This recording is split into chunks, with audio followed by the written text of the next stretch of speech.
Hi, I'm Sam, and I'm going to keep this as short and sweet as possible because I want to be as realistic as I possibly can with this. I am currently living with hidradenitis suppurativa, or however you say that. I don't even know how to say the second word. And I also was told today that I have a 3 centimeter cyst on my right ovary. So apparently I have PCOS as well. Um, I I had my first outbreak of hidradenitis when I was 25, I believe. Yeah, that sounds about right. 25 or 26, and I've been dealing with that ever since. I figured out pretty early on that gluten or wheat containing products affected me, and I also started to realize over the years that that some, if not all, nightshade vegetables also for some reason cause me to get inflamed and break out in the cysts. And if people's cysts are a lot different, because if you go Google that, like, some of the pictures are horrifying of what that looks like. Most of mine, except in my bikini line area, remain rather small, like no bigger than the size of, I would say, a nickel probably.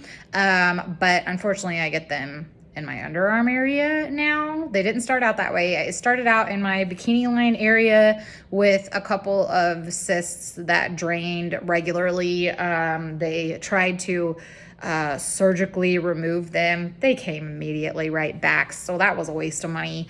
And I will say that every single doctor that I've ever been to, except for one, they've never been able to tell me what it's caused by. And if you look online, there are theories about what they're caused by. Maybe it's hereditary, maybe it's this, maybe it's that. But what I've found in my research is that most people that talk about it online mention diet. They mention their nutrition and foods that cause this. And so it's pretty clear that this is an autoimmune disorder. Hidradenitis is. So I get them. I even get them in my butt crack. It's like so annoying. But I definitely have more outbreaks of the cysts whenever, and they like tunnel through my skin. Some of them stay very localized, but the ones in my panty line area like tunnel. They tunnel and just spread out. They like spider web out, and it's just awful and painful. And wearing underwear is super uncomfortable. And so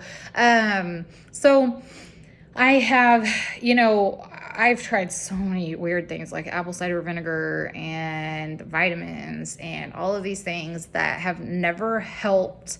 But I can tell you for sure that for me, I get inflamed whenever I eat way too many carbs, when I'm eating wheat products, and it may be gluten specifically or wheat, I don't know, but I'd rather just stay away from both of them so that I don't have to figure that out. And then for some reason, bell peppers really make me make the cysts just like, I can eat a whole bell pepper raw, and within hours I will be getting the cysts. I mean, I don't know what that is. Bell peppers are a nightshade. So if nightshades are part of my problem, which I suspect that they probably are, because when I eat tomatoes, they like eat away the top of my mouth. So that happens. And then if that's the case, then potatoes are a double whammy, because the skin of the potato contains whatever chemical is in nightshades that can cause inflammation. So the skin, as far as the nightshade goes of the potato, is causing inflammation in me. And then the inside, which is the starchy part, and the carb part is creating the, wreaking havoc on me as well. So as much as I love all of those foods, I have to choose between whether I am going to live a more comfortable, healthy lifestyle, and not have these cysts popping up on my skin and making it really uncomfortable. They're very painful. Sometimes they burst and leak, and it's just gross. I mean, it usually just gets a little pinpoint hole in it, and then that just like, it just leaks. Or am I going to, and like, you know, if this is starting to affect my ovaries as well, I'm just, it's that in itself is affecting my hormones. And so we figured out something was wrong, because I had a miscarriage in November of 2021, a really bad one. But I suspect that the ovarian cysts were there prior to that, because I've had some pretty crazy issues, like really, really heavy periods, and just horrible clots and things like that, for several years.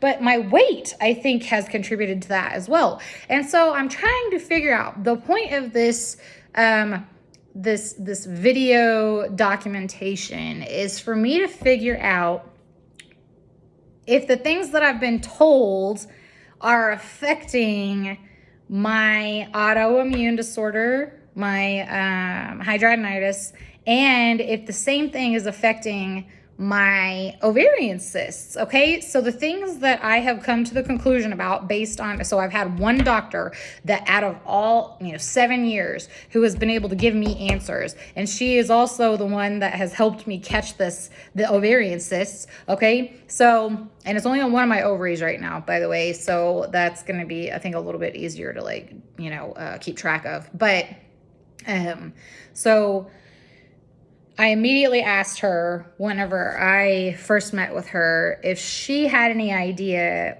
and this was last year, but did she have any idea what caused hidradenitis? And she said, it's carbs and sugar. It's carbs and sugar. And it's like, sorry. Okay, so, I mean, carbs and sugar, those are like the hardest things that you could possibly ever give up. If somebody told me to give up meat, I could do that in a heartbeat. I'm not a big meat eater. I'm not a vegetarian or vegan by any means, but like, I'm not that big of a meat eater. And so, trying to figure out,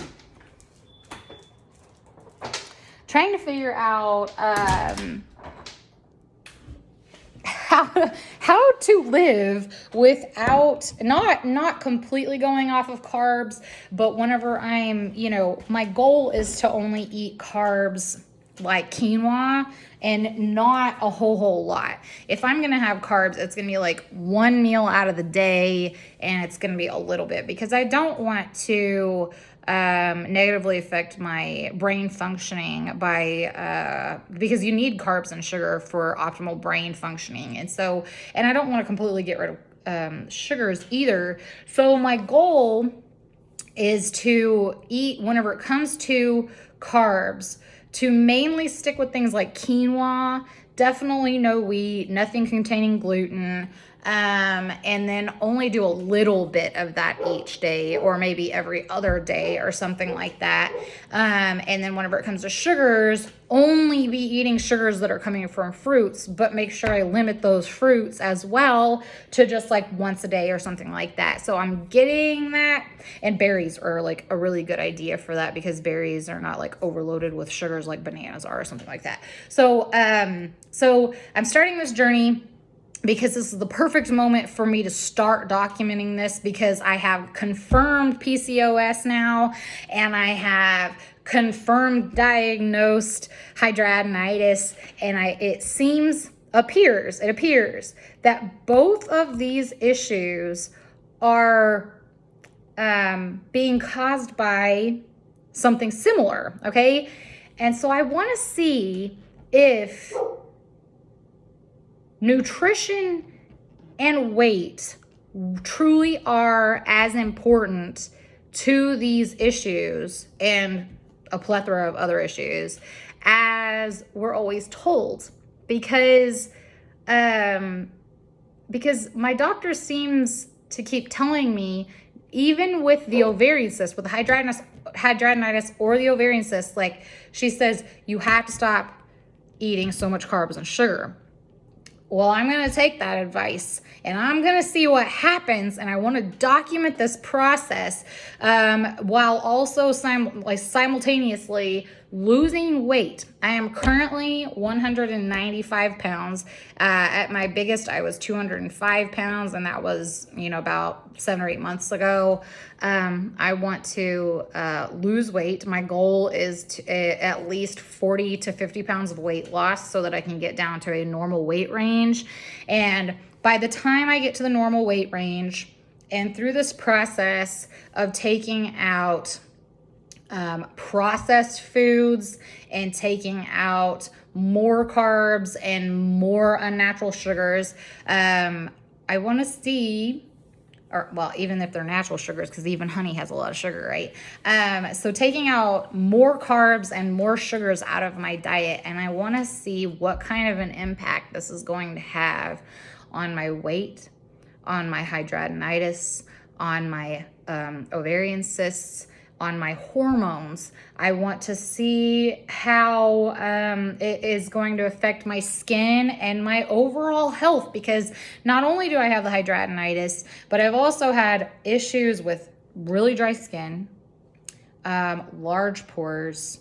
I've had issues with acne, adult acne, especially on my back. And my chest and my shoulders. And I don't get it so much on my face anymore, but I do get some on my face. And so I have, issues even with that. So starting today, and this is, June 9th of 2022, I want to document my journey through this.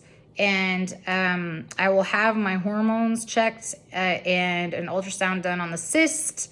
And of course I can physically check my progress with my hidradenitis, so that I can see how much nutrition and weight are going to affect all of these things. So I currently have some cysts in my groin or panty line area.